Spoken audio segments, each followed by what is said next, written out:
Hello friends and dear students, स्वागत है आपका ICE and KV competition channel में। पहला वीडियो आपको मिल चुका है, ये आपका सेकंड वीडियो है। माई सेल्फ कुलदीप शर्मा, मेरा नंबर आपको यहाँ पर प्रोवाइड है। बात हम कर रहे हैं RPSC सिलेबस से subject economics class 12 lesson number first basic introduction of economics. Basic introduction of economics का फर्स्ट वीडियो हम आपको प्रोवाइड करवा चुके हैं। उसमें हमने आपको अर्थशास्त्र और इकोनॉमिक्स जैसे शब्दों की बात आपसे कर ली है। अर्थशास्त्र दो शब्दों से मिलकर बना है, अर्थ प्लस शास्त्र, और इकोनॉमिक्स जो है दो शब्दों से मिलकर बना है, आइको प्लस नामस। ये ग्रीक भाषा का शब्द है जिसका शाब्दिक अर्थ है परिवार का प्रबंध, मैनेजमेंट ऑफ फैमिली। ये छोटी सी बात हमने फर्स्ट वीडियो में की थी। आज हम आपके लिए लेकर आए हैं सेकंड वीडियो। आप कंटिन्यू वीडियो वॉच करते रहेंगे, देखते रहेंगे तो आपको बहुत ही अच्छे मार्क्स आप अचीव कर पाएंगे। हमारे इस चैनल से आपको अकाउंट्स और बिजनेस स्टडीज के वीडियो विष्णु सर द्वारा मिल रहे हैं जो कंटिन्यू है। चलिए बात करते हैं। आज का टॉपिक है अपना अर्थशास्त्र संबंधी पुस्तक लेखन। कल हमने बात की थी अर्थशास्त्र के प्रादुर्भाव की। समय समय पर जिन अर्थशास्त्रियों ने अर्थशास्त्र का अपनी विचारधाराओं से अपने मतानुसार जैसे जैसे अध्ययन किया है उसको वैसे वैसे नाम भी दिया है। जैसे कि हम बात करें 1776 में प्रोफेसर एडम स्मिथ द्वारा अर्थशास्त्र को राजनैतिक अर्थशास्त्र कहा गया था। तो प्रोफेसर एडम स्मिथ ने अर्थशास्त्र की उपयोगिता को केवल और केवल राजनीतिक क्षेत्र तक सीमित किया। 1890 में प्रोफेसर मार्शल ने अर्थशास्त्र को कल्याण अर्थशास्त्र से जोड़ा। उन्होंने कहा जहां मानवीय कल्याण की बात की जाए वहां अर्थशास्त्र का अध्ययन आवश्यक है। तो उन्होंने थोड़ा व्यापक दृष्टिकोण देखा। 1932 में प्रोफेसर लियोन्स रॉबिन्स ने दुर्लभता संबंधी विचारों से परिभाषित किया। उन्होंने बताया कि अर्थशास्त्र के अध्ययन की आवश्यकता हमें इसलिए होती है क्योंकि हमारे पास जो संसाधन है, रिसोर्सेज है, वो हमारे पास सीमित है और सीमित साधनों से हमें असीमित आवश्यकताओं को संतुष्ट करना होता है।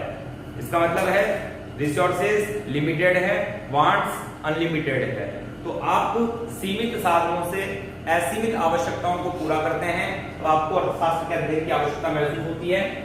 और लास्ट में 1939 में प्रोफेसर जॉन मेनार्ड कीन्स ने अर्थशास्त्र को आर्थिक विश्लेषण का नाम दिया और अंततः हमने कहा इसे आधुनिक समय में अर्थशास्त्र कहा जाता है। अर्थशास्त्र के जनक या फाउंडर की बात करें तो प्रोफेसर एडम स्मिथ हैं।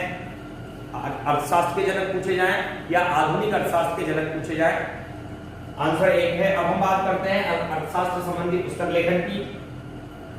तो सबसे पहले 1776 में प्रोफेसर एडम स्मिथ द्वारा एक पुस्तक लिखी गई जिसका नाम है राष्ट्रों के धन के स्वरूप एवं कारणों की खोज। हम बात करें डियर स्टूडेंट्स, यहां भी आपको एक लाइन से 3 प्रश्न कंप्लीट होते हैं। जैसा कि एक तो ईयर रिलेटेड, यदि आपसे वर्ष पूछ लिया जाता है कौन सी पुस्तक किसके द्वारा कब लिखी गई थी, तो एक तो समय है आपका आंसर होता है। एक प्रोफेसर का नाम किसके द्वारा लिखी गई थी, ये प्रोफेसर एडम स्मिथ द्वारा लिखी गई है। और एक है पुस्तक का नाम राष्ट्रों के धन के स्वरूप एवं कारणों की खोज। तो बात करते हैं 1776 में प्रोफेसर एडम स्मिथ द्वारा एक पुस्तक लिखी गई जिसका नाम है राष्ट्रों के धन के स्वरूप एवं कारणों की खोज। आगे बात करते हैं 1890 में प्रोफेसर मार्शल द्वारा एक पुस्तक लिखी गई अर्थशास्त्र के सिद्धांत, प्रिंसिपल ऑफ इकोनॉमिक्स। तो यहां भी हम बात करें कब लिखी गई, 1890 में। किसके द्वारा लिखी गई, प्रोफेसर मार्शल के द्वारा। और कल भी मैंने वीडियो में बताया था कि प्रोफेसर मार्शल का जो पूरा नाम है वो क्या है, प्रोफेसर अल्फ्रेड मार्शल। तो 1890 में प्रोफेसर मार्शल द्वारा जो पुस्तक लिखी गई उसका नाम क्या है, अर्थशास्त्र के सिद्धांत, प्रिंसिपल ऑफ इकोनॉमिक्स। हम बात करें 1932 में प्रोफेसर लियोन्स रॉबिन्स द्वारा एक पुस्तक लिखी गई, उसका नाम है आर्थिक विज्ञान की प्रगति एवं उसका महत्व। ठीक है। लास्ट में आते हैं 1936 में एक पुस्तक लिखी गई किसके द्वारा, जॉन मेनार्ड कीन्स के द्वारा। कल की वीडियो में हमने आपको जॉन मेनार्ड कीन्स का भी पूरा नाम बताया था, जेम कीन्स का, जो कि है जॉन मेनार्ड कीन्स। इन्होंने एक पुस्तक लिखी, पुस्तक का नाम है the journal theory of employment interest and money. पुस्तक का नाम है the journal theory of employment interest and money. I hope ये जो पुस्तक लेखक है आपको समय की जानकारी दे दी गई है, प्रोफेसर्स की जानकारी दी गई है, कौन सी पुस्तक किसके द्वारा लिखी गई है और पुस्तकों के नाम आपको यहाँ दिए गए हैं। हर एक लाइन से 3 प्रश्न बनते हैं, तो आप एक बार इन्हें रीड करेंगे वापस से। अर्थशास्त्र संबंधी पुस्तक लेखन, सबसे पहले 1776 में प्रोफेसर एडम स्मिथ द्वारा जो पुस्तक लिखी गई उसका नाम है राष्ट्रों के धन के स्वरूप एवं कारणों की खोज। राष्ट्रों के धन के स्वरूप एवं कारणों की खोज। और सेकंड जो है तो सेकंड है 1890 में प्रोफेसर मार्शल द्वारा अर्थशास्त्र के सिद्धांत। 1932 में प्रोफेसर लियोन्स रॉबिन्स द्वारा जो पुस्तक लिखी गई है उसका नाम है आर्थिक विज्ञान की प्रगति एवं उसका महत्व। लास्ट में हम बात करें 1936 में जॉन मेनार्ड कीन्स द्वारा जो पुस्तक लिखी गई है वो है the journal theory of employment interest and money. तो डियर स्टूडेंट्स, आपको समझ में आ गया होगा कि अर्थशास्त्र के संबंध में कौन कौन सी पुस्तकें लिखी गई है। तो हम इसको साफ करते हैं और आगे टॉपिक पर बात करते हैं। ये छोटे छोटे वीडियो जो आपको मिल रहे हैं आपको बहुत ही अच्छे मार्क्स अचीव करवाएंगे। 100% आपको टॉप पर ले जाने वाले वीडियो हैं। तो आप देखते रहिए, बने रहिए हमारे साथ, हमारे YouTube चैनल के साथ लाइक और सब्सक्राइब करते रहिए, आपको हर एक वीडियो मिलता रहेगा। हम बात करते हैं types of economics. Types of economics, यहां पर हम इसको ब्रांच ऑफ इकोनॉमिक्स भी कह सकते हैं, अर्थशास्त्र के प्रकार कह सकते हैं या अर्थशास्त्र की शाखाएं कह सकते हैं। टाइप्स ऑफ इकोनॉमिक्स की बात करें तो अर्थशास्त्र को कितने भागों में बांटा गया है? 2 भागों में बांटा गया है। कितने भागों में बांटा गया है? 2 भागों में। वो 2 भाग कौन से हैं? Micro economics and macro economics.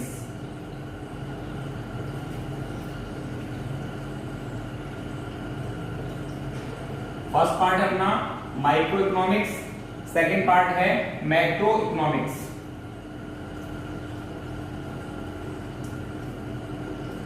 Macro economics, जो माइक्रो शब्द है, माइक्रो शब्द का अर्थ होता है सूक्ष्म। क्या होता है? सूक्ष्म या छोटा। तो यहां हम इसे कहते हैं सूक्ष्म अर्थशास्त्र। सूक्ष्म अर्थशास्त्र, वैसे इसका नाम है माइक्रो इकोनॉमिक्स, व्यष्टि अर्थशास्त्र।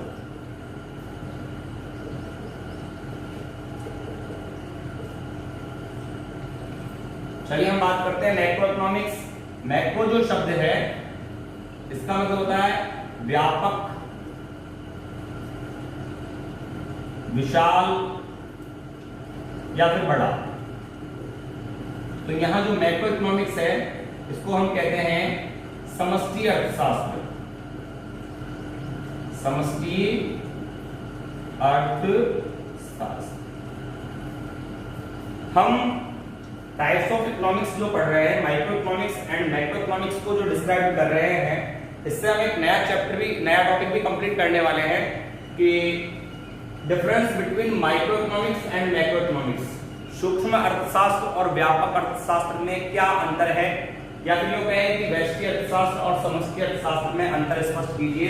तो इसी टेबल से हम बहुत सारे अंतर स्पष्ट कर लेंगे। जो व्यष्टि है, व्यष्टि का अर्थ होता है एक व्यक्तिगत इकाई से, एक व्यक्तिगत इकाई। तो हम बात करें कि माइक्रो इकोनॉमिक्स में जो अध्ययन किया जाता है वो एक व्यक्तिगत इकाई का किया जाता है, लेकिन कौन सी व्यक्तिगत इकाई का? एक व्यक्तिगत आर्थिक इकाई का अध्ययन किया जाता है। इसका एक व्यक्तिगत आर्थिक इकाई का अध्ययन किया जाता है। जबकि हम बात करें समष्टि, तो समष्टि का अर्थ क्या होता है? इकाइयों का समूह, संपूर्ण अध्ययन का क्षेत्र। तो यहां समष्टि अर्थशास्त्र की यदि बात करें, जैसे कि यहां पर एक व्यक्तिगत आर्थिक इकाई का अध्ययन किया जाता है, यहां आर्थिक इकाइयों के समूहों का अध्ययन किया जाता है। आर्थिक इकाई के समूह का अध्ययन किया जाता है। एक बार फिर से बात कर रहा हूं आपसे। माइक्रो इकोनॉमिक्स, माइक्रो का सूक्ष्म या छोटा होता है, इसे सूक्ष्म अर्थशास्त्र कहते हैं, या फिर माइक्रो इकोनॉमिक्स को व्यष्टि अर्थशास्त्र कहते हैं। व्यष्टि अर्थशास्त्र में एक व्यक्तिगत आर्थिक इकाई का अध्ययन किया जाता है। मैक्रो इकोनॉमिक्स व्यापक, विशाल या बड़ा होता है। तो मैक्रो का समष्टि अर्थशास्त्र होता है, यहाँ आर्थिक इकाई के समूह का अध्ययन किया जाता है। चलिए बात करते हैं। यदि हम बात करें तो यहाँ एक डिफरेंस ना होकर कॉमन विशेषता यह है कि माइक्रो एंड मैक्रो, इन शब्दों का जो प्रयोग है वो कब किया गया था और किसके द्वारा किया गया था। तो माइक्रो एंड जो मैक्रो का शब्दों का प्रयोग है, नॉर्वे के प्रसिद्ध अर्थशास्त्री प्रोफेसर रेगनर फिश द्वारा 1933 में किया गया था। माइक्रो शब्द का प्रयोग और मैक्रो शब्द का प्रयोग किसके द्वारा किया गया था? नॉर्वे के प्रसिद्ध अर्थशास्त्री द्वारा। नॉर्वे के प्रसिद्ध अर्थशास्त्री द्वारा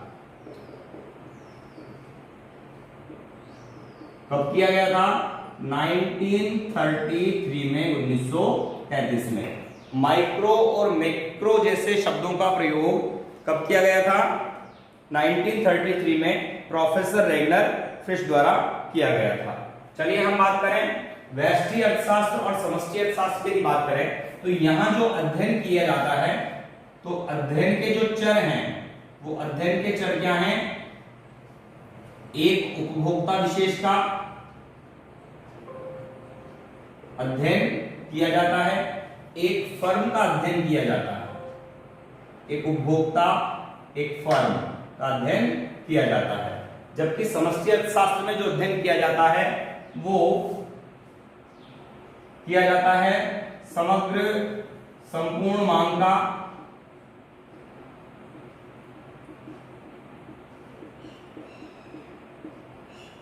संपूर्ण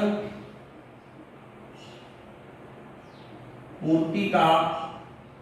यदि हम बात करें तो यहाँ एक उपभोक्ता की मांग का अध्ययन किया जाएगा, एक फर्म द्वारा एक फर्म के उत्पादन की बात की जाएगी, एक फर्म द्वारा की जाने वाली पूर्ति की बात की जाएगी। तो यहाँ जो बात की जाएगी, यहाँ आप देख रहे हैं कि एक शब्द विशेष रूप से आ रहा है जो एक व्यक्तिगत आर्थिक इकाई को परिभाषित करता है, लेकिन यहाँ संपूर्ण जो शब्द आ रहा है वो आर्थिक इकाइयों के समूह को परिभाषित करता है।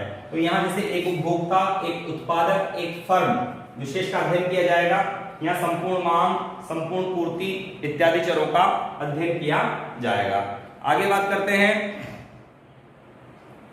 तो यहां नियम की यदि बात करें, सिद्धांत की बात करें, तो जो व्यष्टि अर्थशास्त्र है, माइक्रो इकोनॉमिक्स से है, ये आपका कीमत सिद्धांत पर आधारित है। किस पर आधारित है? कीमत सिद्धांत पर आधारित है। जबकि मैक्रो इकोनॉमिक्स की बात करें तो ये रोजगार सिद्धांत पर आधारित है। क्या है? रोजगार सिद्धांत पर आधारित।